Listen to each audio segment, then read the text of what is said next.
Kristen Ortodok ada nih. Assalamualaikum warahmatullahi wabarakatuh. Waalaikumsalam warahmatullahi wabarakatuh. Hore hore, ada Gurunda. Waalaikumsalam warahmatullahi wabarakatuh. Ada Kak onde-onde. Jadi ajan itu milik Kristen katanya Bang Juma, bukan milik Islam. Wih, mati nih Cak. Semua diklaim. Agak lain apa nih, Bunda? Iya. Ya Pak David, jadi gimana Pak David? Bahas aja deh, bahas apa yang Anda... Iya, artinya ajan itu oleh Kristen Ortodoks sudah dilakukan gitu loh. Nggak usah hal-hal lain. Statementnya begitu aja. Mau disimpulkan kayak apa ya masing-masing lah kan gitu. Jadi di Arab sana ada Islam, ada Kristen, ada Ortodok, ada Katolik, macam-macam di situ. Menggunakan bahasa yang ada di sana. Itu harus diakui gitu, Pak. Jangan mengklaim-klaim. Saya bukan mengklaim. Berdasarkan video ini tadi yang saya sampaikan, Ortodok itu di abad keempat, kelima gitulah. Nah, jadi sudah ada di Jadi tadi itu video dari abad keempat. Asalnya video tadi itu dari abad keempat. Hebat kali. Kan bisa saja kayak dia tampilkan. Artinya dia nyontek tapi dia mengklaim azan itu berasal dari Ortodoks. Emang kau bisa buktikan tadi yang kau tampilkan, kau perdengarkan itu dari abad 4? Nah itu Bunda ngawur lagi itu. Ya kan kau bilang itu bukti. Tadi video itu yang kau perdengarkan, kau bilang itu bukti bahwa Ortodoks lah yang mempunyai azan itu dari Ortodoks. Gak ada bukti kan tadi dari berapa yang kau tampilkan? Kalau videonya itu ndak mungkin lah Ibu video. Tapi kalau kita pengetahuan kita Ortodoks itu sudah ada. Iya ya udah biar Gurunda yang menjelaskan. Gurunda, tapadal Gurunda. Bismillahirrahmanirrahim. Berbicara mengenai satu hukum atau kaidah ketetapan dalam sebuah agama, sah-sah saja kita mengklaim bahwa ini meniru ini dan seterusnya. Yang penting ada dalil yang kemudian menjadi dasar pijakan untuk mengklaim itu. Kalau di Islam legalitas azan itu kan jelas dalam Al-Quran untuk menyeru kemudian. A'udzubillahi minasyaitonirrajim. Wa idza nadaitum ila shalah takhazuha huzwa walaiban zalika bi annahum qaumul la yaqilun. Dan apabila kamu menyeru, memanggil untuk melaksanakan sholat, mereka menjadikannya bahan ejekan dan permainan. Yang demikian itu adalah karena mereka orang-orang yang tidak mengerti. Jadi Al-Quran kemudian sudah menjelaskan bahwa seruan yang dimaksud di dalam Al-Quran itu yaitu seruan azan untuk melaksanakan sholat. Maka kaidahnya ada. Nah kalau dikatakan ini adalah meniru dari Ortodoks, ada nggak di dalam Bible perintah untuk melakukan azan seperti yang saya uraikan barusan? Kalau ada mungkin bisa ditunjukkan dalilnya, silakan.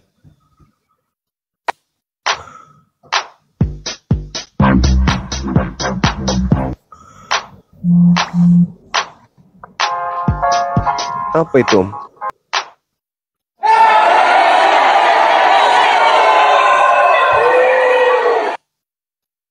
Ini pada teriak kenapa? Saya minta dalil, jangan teriak. Bukan saya suruh teriak. Dalil azan mana coba tunjukkan. Silakan Bang.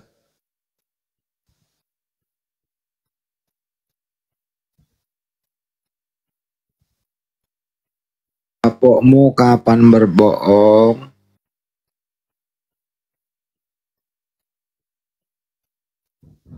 Dibuka mute-nya Pak David.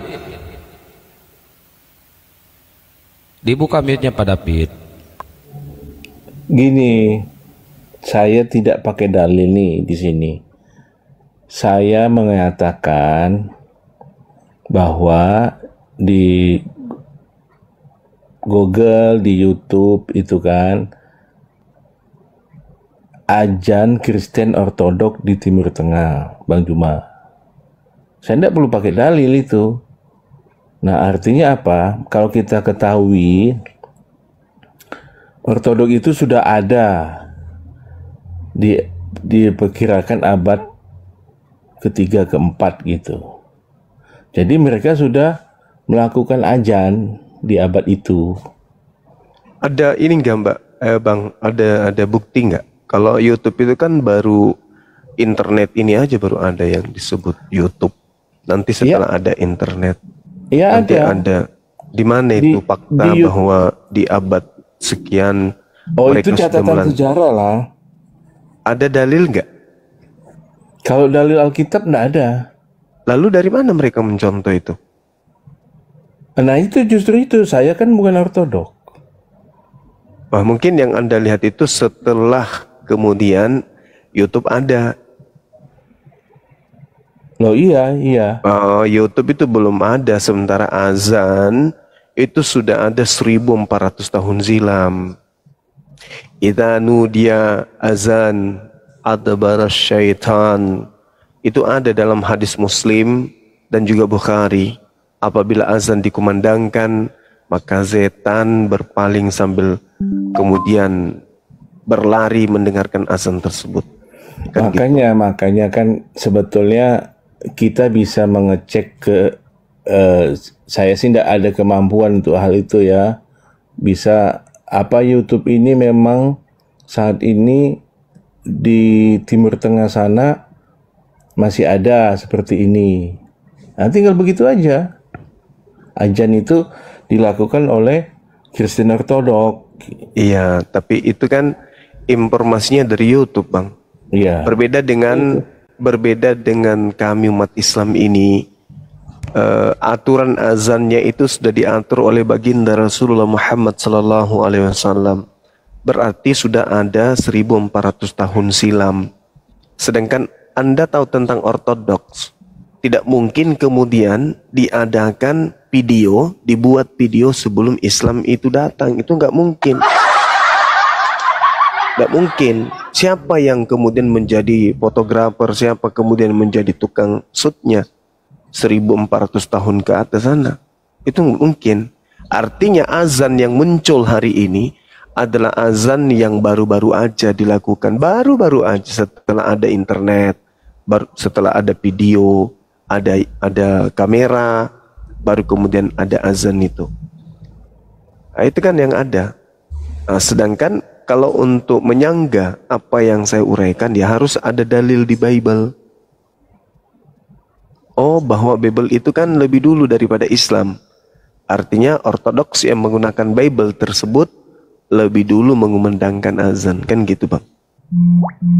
Tapi kalau hanya nama Ortodoks aja dengan Islam, ya bisa jadi itu sebagai pembenaran.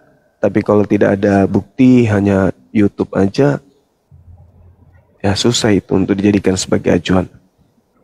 Silakan.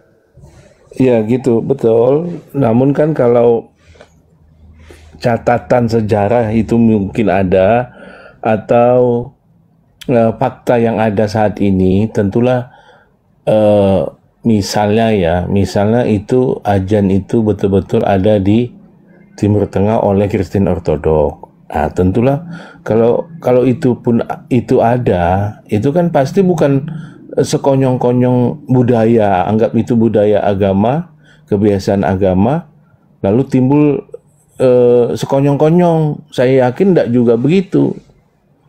Tidak mungkin misalnya dia lakukan itu. Ini fakta kita, misalnya kita melihat ke sana ada seperti itu, lalu dikatakan itu sekonyong-konyong dibuat sengaja saat ini, saya yakin juga enggak lah. Begitu. Jadi untuk dalilnya tentang ajan itu enggak ada di Bible, enggak ada. Setahu saya lah ajan yang dilakukan kayak begitu. Tetapi saya itu hanya menyatakan bahwa bahasa Arab itu sudah ada di abad pertama juga sudah ada. Nah, itu catatan Bible ada. Nah, jadi kalau abad pertama sudah ada, bagaimana kemudian abad ke-6 ke-7 timbul agama, ya kan? Artinya kalaupun ada agama lain sebelum Muslim datang, contoh Kristen. Kristen yang di Timur Tengah, tentu mereka pakai bahasa apa? Bahasa Arab itulah. Kan begitu. Kita tidak bisa mengatakan bahwa itu milik siapa. Enggak. Bahasa itu milik semua manusia. Nah, begitu Bang Juma. Jadi mengklaim-klaim bahasa itu milik sesuatu agama itu enggak tepat gitu. Gitu maksudnya. Sebenarnya mengklaim satu bahasa itu enggak ada. Di Islam juga enggak ada mengklaim bahasa. Akan tetapi adalah sebuah aturan main. Orang yang disebut nabi itu memiliki bahasa sehari-hari. Dan tentu proses pewahyuan, interaksi yang terjadi menggunakan bahasa yang digunakan oleh nabi tersebut. Seperti Nabi Musa, pastilah menggunakan bahasa yang dipahami oleh Nabi Musa. Bagaimana mungkin ada Tuhan memberikan wahyu kepada nabinya, di mana nabinya orang Yahudi, kemudian berfirman kepada nabinya menggunakan bahasa Bugis. Kalau itu yang terjadi, berarti Tuhan tersebut tidak maha tahu.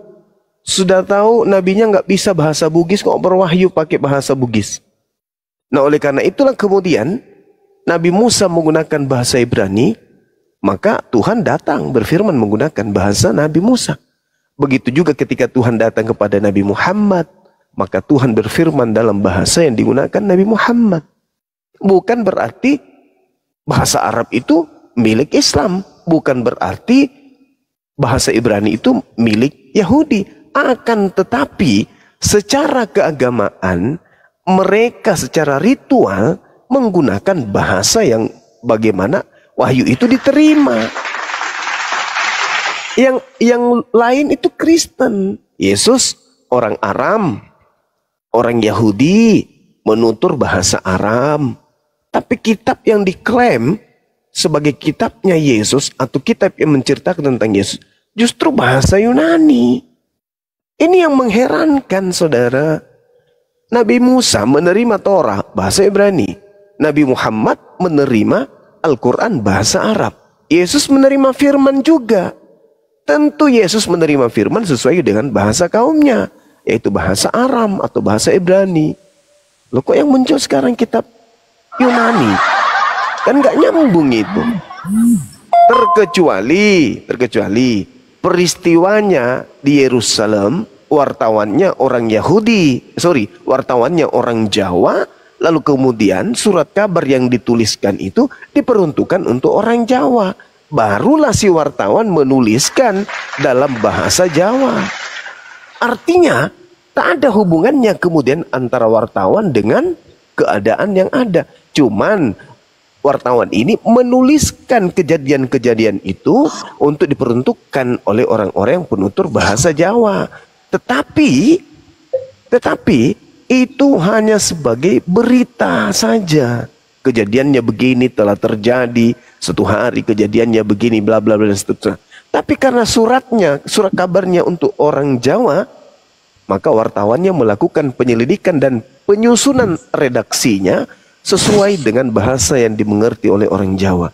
Begitulah kitab, saudara. Makanya Yesus tidak mengenal kitab Roma, kitab Filipi, Galatia, Efesus, Yohanes, Markus, Matius.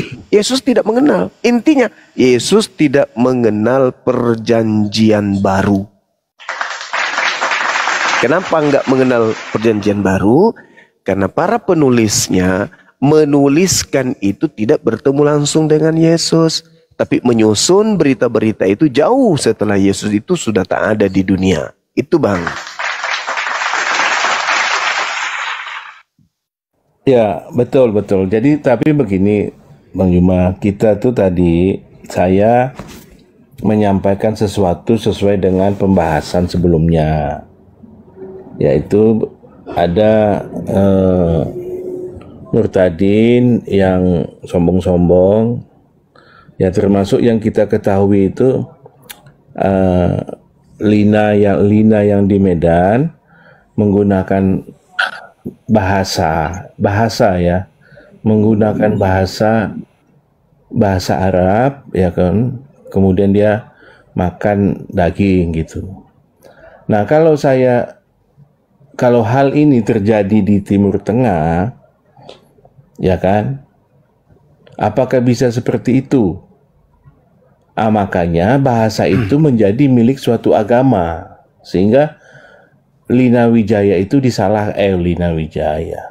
Lina apa yang di Medan tuh, sehingga dia disalahkan. Jadi bahasa itu milik suatu agama, ya kan? Jadi pelecehan. Nah, padahal di Timur Tengah itu ada Kristen. Nah, dia mengucapkan asyhadu Allah. Ada. Makanya hukum yang terjadi itu, saya tadi katakan Bang Juma, bahasa itu memang tidak diklaim kepada suatu agama, tidak ada. Tetapi faktanya terjadi yang di Medan itu dia menggunakan bahasa itu bahasa milik agama. Itu paham nggak nih? Bisa nggak nih dipahami? Saya paham. Nah, Jadi gini, makanya iya, kalau itu terjadi di Timur Tengah, ada seorang Kristen makan lalu dia mengucapkan dengan bahasa Arab, nah kan tentu beda. Paham ya? Nah, begitu. Emang kuhapnya sama? Nah, itu dia, bukan soal kuhab, bahasa nih. Ya, jadi gini, Bang. Di Indonesia bahasa Arab itu milik suatu agama, walaupun tidak diklaim. Jadi gini, saudara. Penduduk Indonesia itu adalah mayoritas Islam dan kitab sucinya itu terjaga keasliannya masih menggunakan bahasa Ibrani. Itu yang pertama, bahasa Arab. Yang kedua, karena ketidakseimbangan antara bahasa yang dibutuhkan oleh manusia dengan kosakata bahasa Indonesia, sehingga bahasa Indonesia mengambil dan menyadur bahasa Arab untuk dijadikan sebagai bahasa resmi di Nusantara ini. Nah, itu yang kedua. Yang ketiga, kalau orang Kristen menggunakan bahasa Arab di Arab, itu wajar, manusiawi. Tapi aneh, kalau orang Kristen menggunakan bahasa Arab di Indonesia, yang mana kemudian yang pertama kitabnya sendiri bahasa Yunani, terjemahannya bahasa Indonesia. Al-Quran mayoritas kemudian pengguna bahasa Arab dalam kitab sucinya, Al-Quranul Karim. Sehingga tidak ada hal yang bisa membenarkan itu. Orang Kristen menggunakan bahasa Arab di Indonesia itu apa yang bisa membenarkan? Dia ingin bercakap-cakap, atau dia ingin menghujat, atau ingin menyamanyamakan, atau ingin pamer, atau apa? Tidak ada sisi positif yang dihadirkan kemudian. Kalau dikatakan dia ahli bahasa, dia bisa bahasa Arab dan seterusnya, lalu buat apa? Kenapa nggak mendalami bahasa kitabnya sendiri? Oke lah kalau dia di Arab, ya sah-sah saja, namanya orang Arab, adalah seorang Kristen gila kalau dia di Arab, tetapi dia membaca kitab sucinya dengan bahasa Indonesia. Kebalik-balik otaknya berarti. Kalau di Arab menggunakan bahasa Arab, ya memang itu bahasa sehari-hari. Tapi di Indonesia, coy, bahasa Indonesia, di mana kitabnya sendiri bahasa Indonesia dan original teksnya juga bahasa Yunani, nggak nyambung-nyambung ke bahasa Arab. Jadi hanya ada satu alasan. Apa alasannya? Pertama, 1 Filipi 1 nomor 18. Tetapi tidak mengapa, sebab bagaimanapun juga Kristus diberitakan baik dengan maksud mengelabui, menipu, palsu, atau jujur, tetap hal itu aku bersuka cita.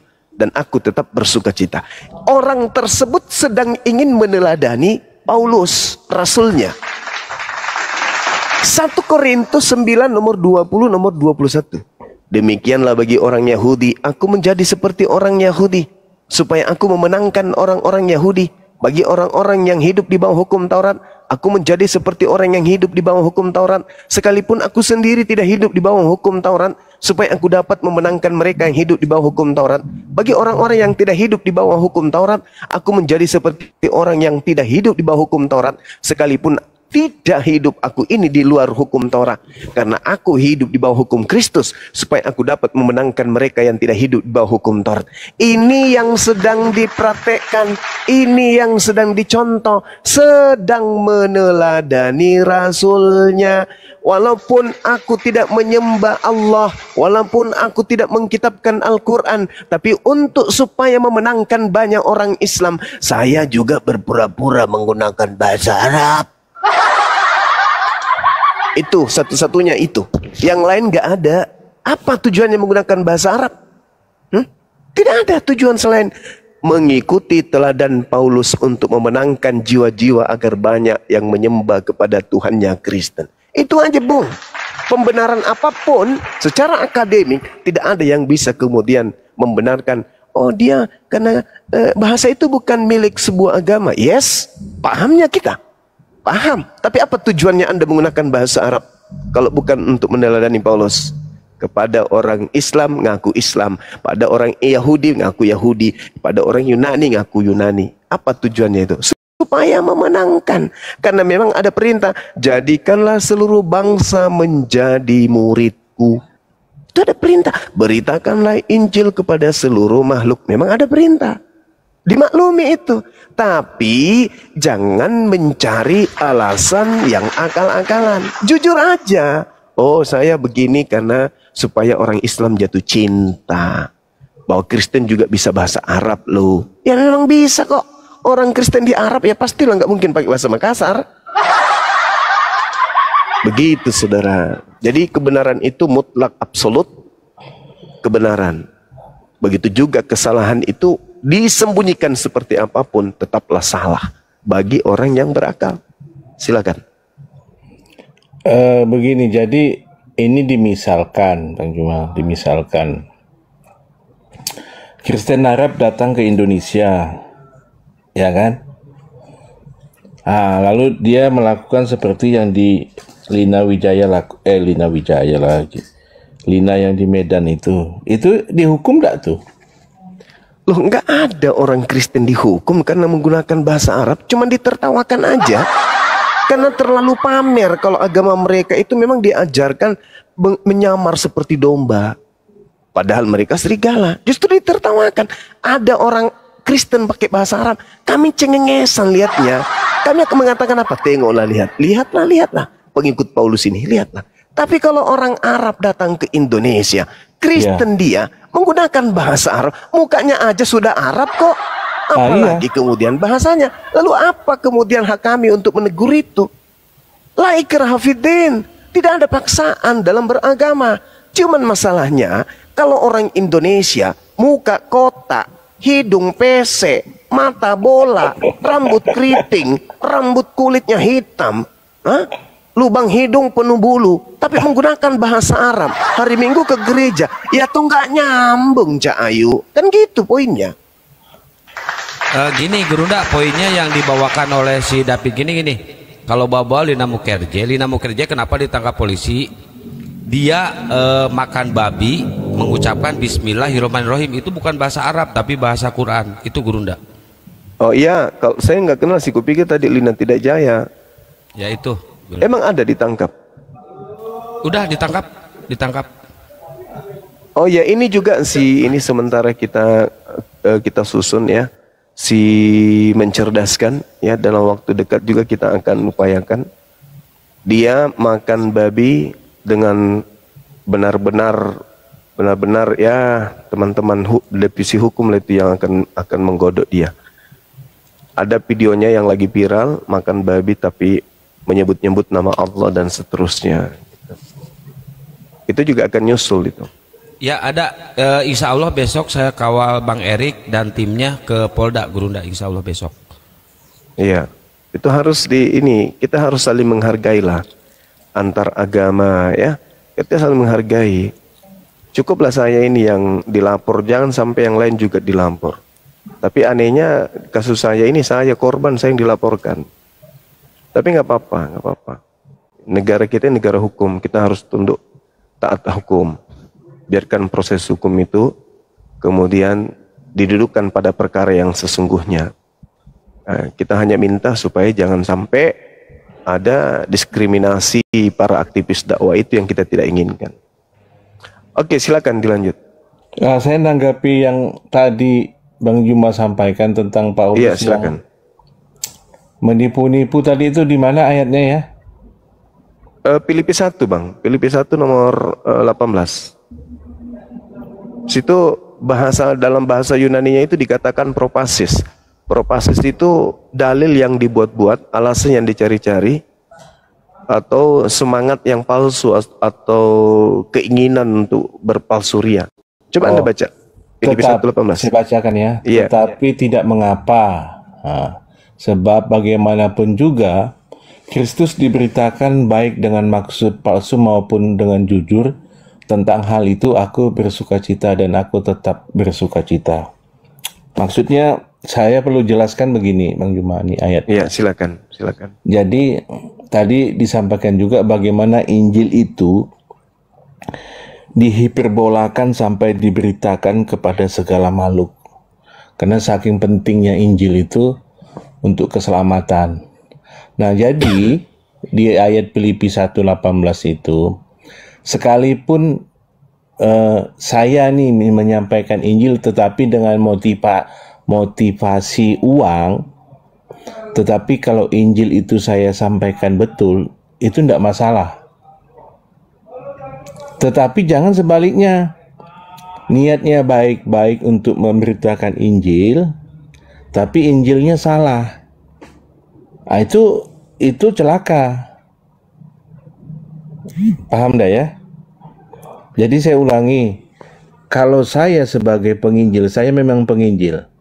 Saya memberitakan Injil dengan maksud mendapat perpuluhan lah, amplop lah, bagaimana gitu. Tetapi Injil yang saya sampaikan itu betul, itu tidak masalah.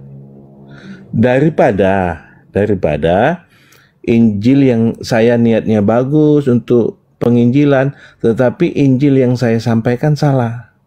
Nah, itu maksudnya apa yang disampaikan seperti itu, Bang Juma. Jadi mengingat betapa pentingnya Injil untuk keselamatan itu, makanya seperti itu. Dengan maksud palsu pun tidak apa-apa. Paulus masih bersukacita katanya. Nah, begitu. Jadi bukan untuk tipu-tipu, enggak. Gitu maksudnya. Tapi kalau di sini yang saya lihat itu seperti itu. Bagaimana dengan yang 1 Korintus 9:20 Bang? Itu kan ada kepura-puraan kepada orang pengikut Taurat. Saya mengaku sebagai penganut Taurat meskipun saya tidak taat kepada Taurat. Itu maksudnya apa? Demi untuk memenangkan banyak jiwa. Itu gimana itu Bang? Anda boleh mengaku sebagai orang Jawa, bisa juga mengaku sebagai orang Makassar, demi untuk memenangkan banyak orang. Ini maksudnya apa? Ini ajaran baik kah yang kayak gitu? Bukankah itu sudah penipuan? Ketika berpalsuria, bukankah itu adalah penipuan? Palsu itu kan identik dengan sesuatu yang negatif.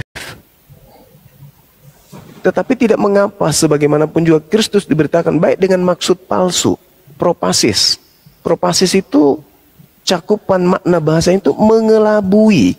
Mengelabui itu ya sinonim dengan mengelabui, menipu, membohongi. Kan itu sama itu Bang. Palsu itu bohong kan? Iya, jadi tidak mengapa, yang penting Injil diberitakan. Contoh begini, misalnya di Korea Utara ada Injil. Bagaimana sulitnya Injil itu disampaikan. Lalu ada upaya tipu menipu, tapi Injil disampaikan, tujuannya Injil disampaikan. Jadi itu tidak mengapa. Karena Injil yang disampaikan itu begitu susah waktu di sana itu disampaikan. Yang penting Injil disampaikan. Misalnya dia membohongi tentara di sana begini begitu ya kan. Tetapi dia menyampaikan Injil. Itu tidak mengapa. Karena begitu sulit di sana. Demikian juga hal-hal seperti itu sampai saat ini pun misalnya saya nih saat ini penginjil, saya memang penginjil, tapi saya demi dapat amplop gitu saya sampaikan, Pak nanti saya pelayanan di sini. Tidak mengapa. Yang penting Injilnya tuh Lucu nih ya. betul. Nah begitu Pak. Jadi mengingat pentingnya Injil itu disampaikan. Tapi masalahnya bukan masalah pentingnya. Ini masalah Kristus. Kristus diberitakan baik dengan maksud mengelabui maupun dengan jujur. Tentang hal itu aku bersuka cita. Ya. Jadi sangat berbeda dengan kami Islam ini. Islam memberitakan tentang Allah, tidak boleh pakai tipu-tipu, tidak boleh mengelabui. Jelaskan aja Islam itu seperti apa. Makanya toa di mana-mana ada di masjid. Kenapa? Tidak ada yang harus ditutupi. Harus diberitakan sesuai dengan makna, dengan cara yang ma'ruf, dengan cara yang baik. Tak boleh dengan mengelabui. Artinya, apalah artinya orang itu masuk Kristen? Kalau itu hasil tipuan. Begitu dia masuk ternyata dia ditipu. Nah kalau di Islam nggak boleh. Apakah Anda sanggup melaksanakan sholat 5 kali sehari? Apakah Anda sanggup puasa selama sebulan penuh? Apakah Anda sanggup untuk berinfak, beramal soleh dan harus dengan jujur, nggak boleh kemudian ada maksud-maksud propasis, mengelabui, menipu dengan maksud palsu, kepura-puraan. Itu nggak ada di Islam. Itu sangat bertentangan sekali dengan ajaran kami Islam. Mohon maaf ini karena di situ langsung ada perintah. Kristus diberitakan baik dengan maksud mengelabui atau palsu maupun dengan maksud jujur. Tentang itu aku tetap bersuka cita. Ini teladan yang menurut kami Islam itu nggak boleh diikuti yang kayak gini. Beritakan aja yang jujur. Allah ditanya, apakah Allah itu makhluk? Bukan makhluk. Allah itu seperti apa? Laisa kamitslihi syai'. Apa gelar Allah Subhanahu wa ta'ala? Maha suci lagi maha tinggi. Sampaikan dengan jujur. Jangan mengelabui. Jangan mengatakan sesuatu yang tidak benar. Harus sesuai. Meskipun pahit, katakan. Katakan, meskipun pahit. Nah, kalau di agama saudara ternyata boleh. Ya, padahal, boleh. Kalau tujuan, yang penting Injilnya betul. Ya, bagaimana ceritanya, saudara? Bagaimana ceritanya kita ingin memberikan sesuatu yang baik, tetapi dengan cara tidak baik. Bukan niatnya, memang caranya. Cara pemberitaannya itu sudah bohong, sudah palsu. Nah itu di mana itu Bang Juma? Injilnya. Di mana tadi Bang Juma? Filipi 1:18. Dan memang faktanya begitu kan Bang? Kan faktanya kalau begitu. Injilnya itu tadi saya gimana? bilang, itu diumpamakan analogi yang saya bisa sampaikan. Kalau niatnya tidak baik, tetapi Injilnya benar, itu lebih baik ketimbang Injilnya palsu. Niatnya bagus, niatnya bagus. Bang David, yang bersuka gitu, cita, yang bersuka cita itu Paulus. Apakah Tuhan bersuka cita? Belum tentu. Ini berarti Tuhannya Juma itu Paulus. Oh, bukan itu gitu, aja. Saudara. Bukan. Ya bukan kau begitu. percaya sama Paulus Juma, bukan sama Yesus. Wajar aja dong. Lah, itu Banyak rasulmu. ayatnya Paulus kau pakai. Itu Nggak ada rasulnya saudara urusan kan? itu. Rasul saudara kan itu? Enggak rasulku itu. Loh, gimana ini teman-teman? Kristen tidak mengakui Paulus. Bagaimana Ya nggak ceritanya? masalah sama aku karena keselamatan itu bukan karena Paulus, keselamatan itu karena Jadi Anda kasih tidak karunia beriman Yesus. kepada Paulus? Ngapain aku beriman sama Paulus? Ya enggak lah. Kepada Paulus Pak. Tulisannya Paulus tebel banget begitu loh, gimana itu? Jadi yang ngajarin kemudian Anda menuhankan Kristus itu siapa? Saya nggak menuhankan Kristus. Lalu Tuhan Anda siapa? Saya nggak menuhankan dia. Saya menjadikan Yesus itu raja, bukan Tuhan. Oh, raja di mana? Raja sorga. Yesus yang Oh, bilang. raja surga. Berarti bukan dia yang di Wahyu ya? Di Wahyu mana? Yang datang ke penulis Wahyu. Penulis Wahyu mana? Yang di Pulau Patmos. Dah, tanyalah sama penulis Pulau Patmos, kok nanya Wah, ini sama aku? bahaya ini. Kok boleh bahaya ini? Terus dari mana ilmunya Anda kemudian mengatakan Yesus itu raja? Dari mana ilmunya? Saya nggak pakai ilmu karena Yesus nggak butuh ilmu. Dia butuh ketaatan, kasih karunia. Dia nggak butuh ilmu. Anda mengatakan karena nabimu sendiri pun nggak punya ilmu, nggak bisa baca, nggak bisa tulis. Ngapain kau yang saya katakan berebut? ini, Anda mengatakan Yesus itu raja. Di mana Ya Yesus? raja. Di mana raja? Makanya Di aku mana taati dia? dia. Nama Perkataan kerajaannya apa, raja Bang? itu ya dan amin. Udah selesai. Nama kerajaan Yesus itu apa, Bang? Kerajaan sorga. Di mana Yesus mengatakan kalau dia raja di surga? Waduh. Aduh. Baiklah. Yohanes 18. Oke, Yohanes 18. Nomor berapa? Bentar, saya buka Yohanes 18 ayat yang ke berapa, Bang? Yesus di hadapan Pilatus. Iya. 33. Maka kembalilah Pilatus ke dalam gedung pengadilan lalu mengambil Yesus dan bertanya kepadanya, "Engkau inikah raja orang Yahudi?" Jawab Yesus, "Apakah engkau katakan hal itu dari hatimu sendiri atau ada orang lain yang mengatakannya kepadamu tentang aku?" Kata Pilatus, "Apakah aku seorang Yahudi, bangsamu sendiri yang dan imam-imam kepala yang telah menyerahkan engkau? Apakah yang telah engkau peroleh?" Jawab Yesus, "Kerajaanku bukan dari dunia ini." Kerajaanku bukan dari dunia ini. Jika kerajaanku dari dunia ini, pasti hamba-hambaku sudah melawan supaya aku jangan diserahkan kepada orang Yahudi. Akan tetapi kerajaanku bukan dari dunia ini. Maka kata Pilatus kepada, "Jadi engkau adalah raja?" Jawab Yesus, "Engkau mengatakan bahwa aku adalah raja. Untuk itulah aku lahir ke dalam dunia. Untuk itulah aku datang ke dalam dunia. Ini supaya aku memberi kesaksian tentang kebenaran bahwa aku adalah raja. Setiap orang yang berasal dari kebenaran mendengarkan suaraku." Selesai. Di mana dia mengatakan bahwa aku adalah raja? Di mana, Bang? Udahlah Juma. Orang semua menganggap di situ. Saya kan bertanya, saudara. Saya kan bertanya. Yesus di mana mengatakan aku adalah seorang raja? Bukan Kabur dia, Banyuma. Kabur. Malu dia itu.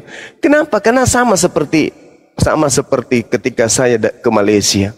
Apa yang saya katakan kemudian? Ya, negaraku, kebangsaanku bukan dari bangsa ini.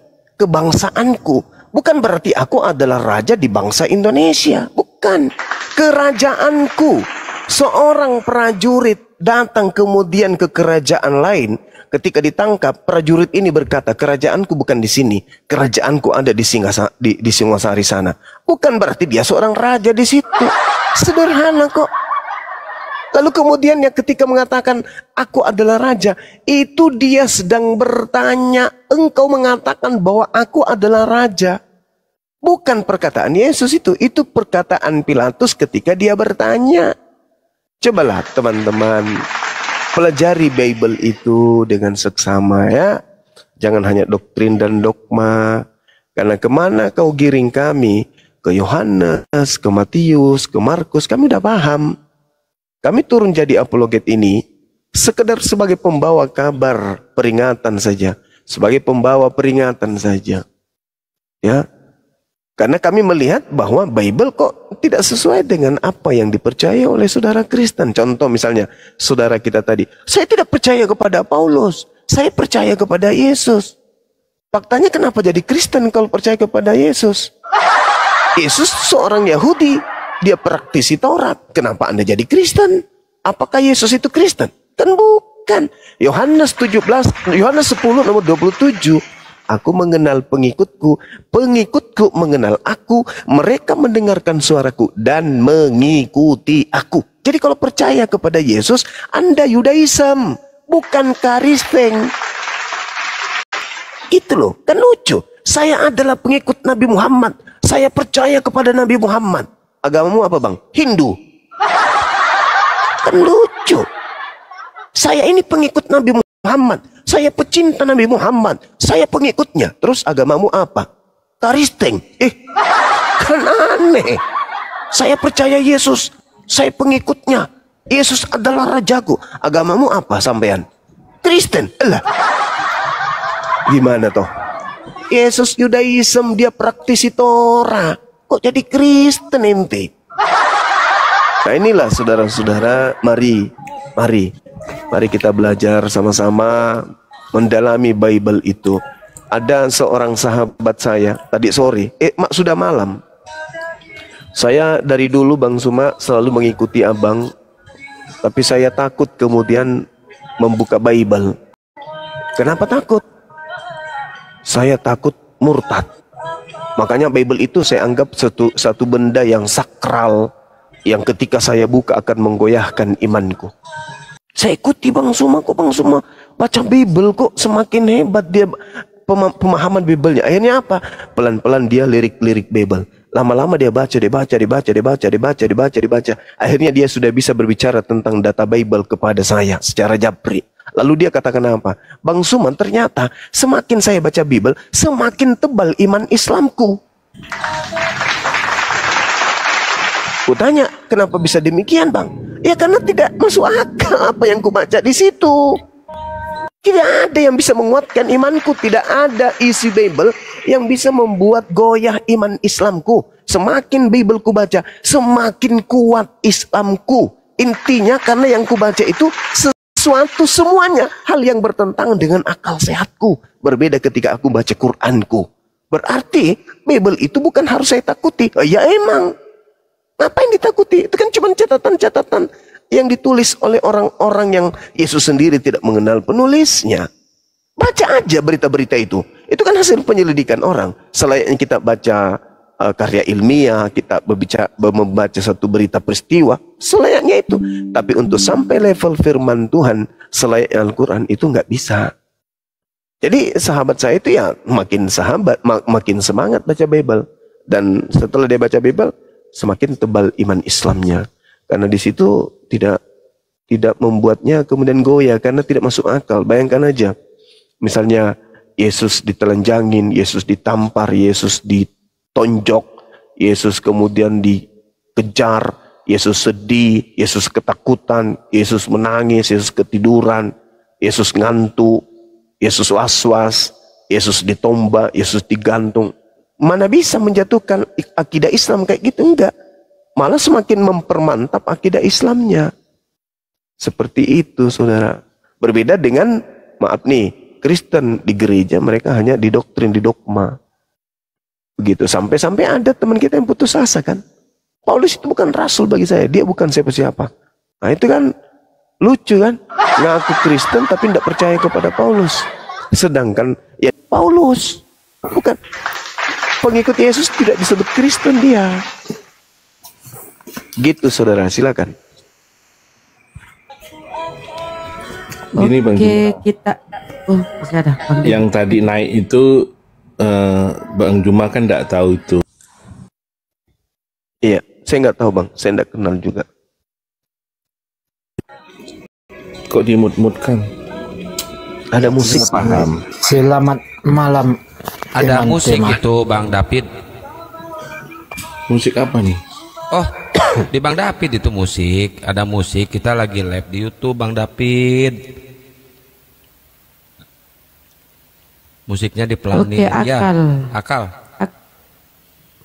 Iya, selamat malam teman-teman. Selamat malam. Malam saudara Akal. Bagus ini namanya. Iya. Ini saya mau bertanya. Iya Bang. Kalau teman-teman Islam, kalau urutan nabinya yang awal sampai akhir kira-kira siapa aja? Bagaimana urutan nabinya? Sebenarnya kalau di Islam itu nabi yang kami imani itu ada, yang wajib kami imani itu ada 25 nabi. Di antaranya Nabi Adam, kemudian Nabi Ibrahim, Nabi Nuh, Nabi Lut, Nabi Yakub, Nabi Ayub, Nabi Musa, Nabi Daud, Salomo, Isa, kemudian Nabi Muhammad sebagai penutup nabi. Itu Bang yang kami imani.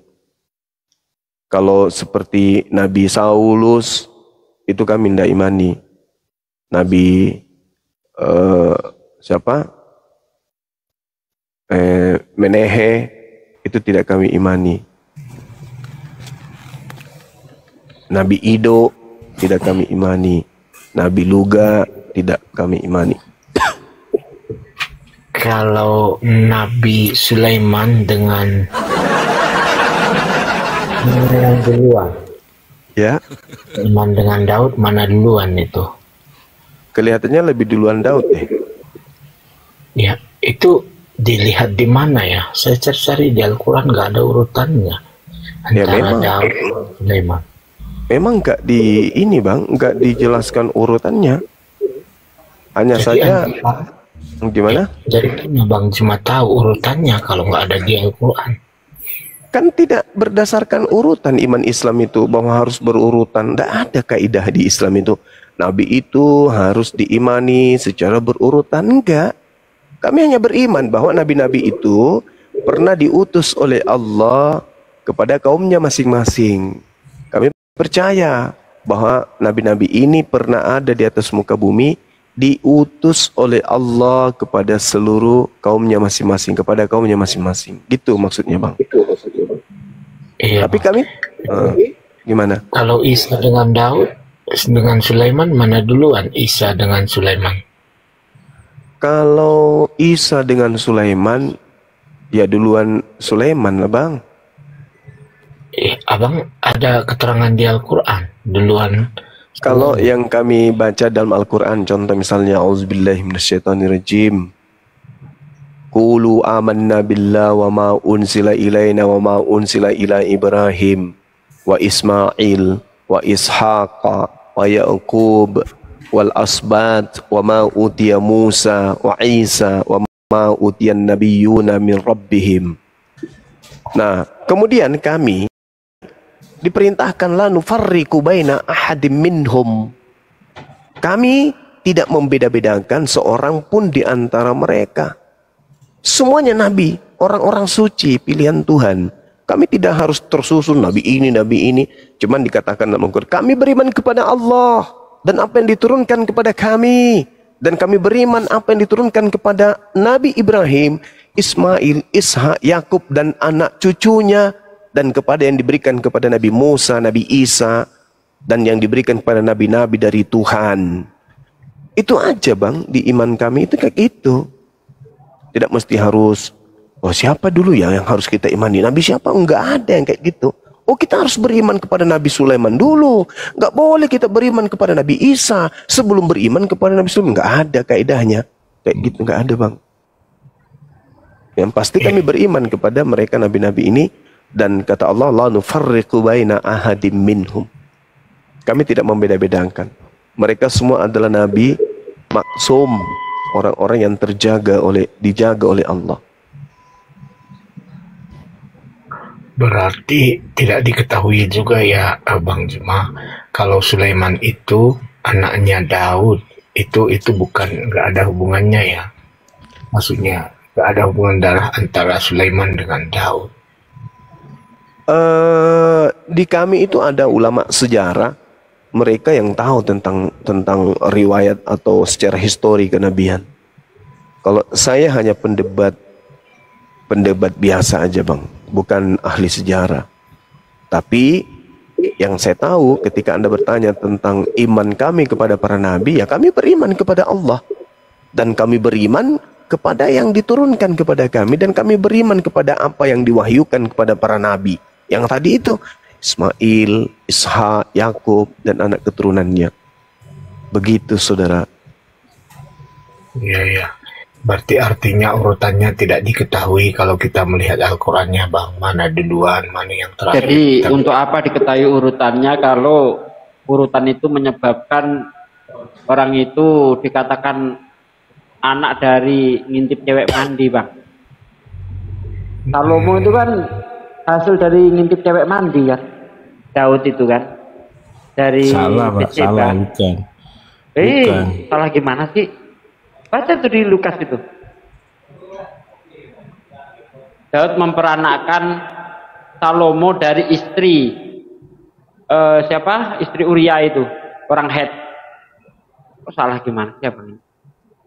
Assalamualaikum warahmatullahi wabarakatuh. Waalaikumsalam warahmatullahi wabarakatuh. Waalaikumsalam warahmatullahi wabarakatuh. Kalau bisa aku nambah sedikit ya. Kalau kita lihat Bible itu ya mirip buku sejarah ya, perjalanan-perjalanan hidup para nabi, autobiografi Yesus, perjalanan hidup si Paulus ya kalau di Bible. Tapi kalau Al-Quran itu murni firman Allah ya. 100% firman Allah itu Al-Quran. Jadi nggak akan ketemukan sejarah-sejarah tentang apa. Coba aku mau nanya autobiografi. Kemudian apa lagi tadi ya? Aduh lupa aku. Lanjut. Ya, coba aku mau nanya si Akal dulu, Kal. Yesus itu di Bible nabi atau Tuhan? Itu doang sih baru ke Banyuma. Kal, Yesus itu di Bible nabi atau Tuhan? Diam dulu kau, Pit. Kau ini kalau setiap kau ngomong kok kenapa kau setiap kau ngomong kok gemeter? Kal, Yesus itu di Bible nabi atau ya Tuhan? Tuhan. Kalau di bukan Bible, nabi. Bukan. Yakin? Silakan Banyuma. Bukan nabi katanya. Silakan. Ya, kalau dia bukan nabi, faktanya dia menerima firman, Bang. Yohanes 17 nomor 8. Lagi pula Yesus sendiri menyebut dirinya sebagai seorang nabi. Yesus acap kali mengatakan bahwasanya seorang nabi itu tidak diterima kemudian di tempat asalnya. Itu Yesus sampaikan di Bible Anda sendiri. Sedangkan Yesus tidak pernah menyebut dirinya sebagai Tuhan atau menyebut dirinya sebagai Elohim. Nah, ini bahayanya. Bahkan Yesus juga menyebut dirinya itu sebagai seorang rasul.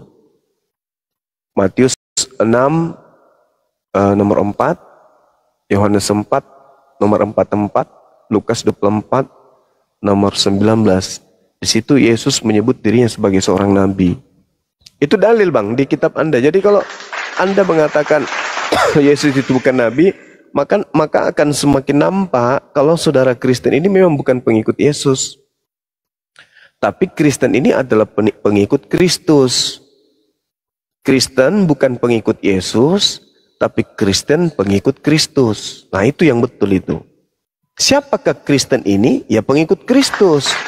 Kristus yang mana yang diikuti oleh Kristen? Kristus yang bukan nabi. Nah, lucu kan? Benang merahnya itu akan sampai ke sana. Bahwasanya setelah Yesus terangkat ke langit, Yesus menubuatkan akan datangnya penyesat yang bergelar Kristus. Itu, Bang, berat itu. Materi itu berat. Materi yang sangat berat untuk orang Kristen. Iya, tapi begini ya, Bang. Sepengetahuan saya memang sebutan Yesus itu banyak. Ada juga yang mengatakan dia nabi, begitu. Tetapi siapa sebenarnya Yesus adalah Tuhan. Jadi Tuhan ini kan sebutan untuk menegaskan keilahian Yesus. Jadi dalam perjanjian dia di sini, kena di situ, disebut sebagai Tuhan oleh para pengikutnya. Nah, itu. Ada dua kemudian, menurut pengetahuan saudara, apakah iblis itu ingin dituhankan? Itu ingin saya tahu secara jujur berdasarkan Bible.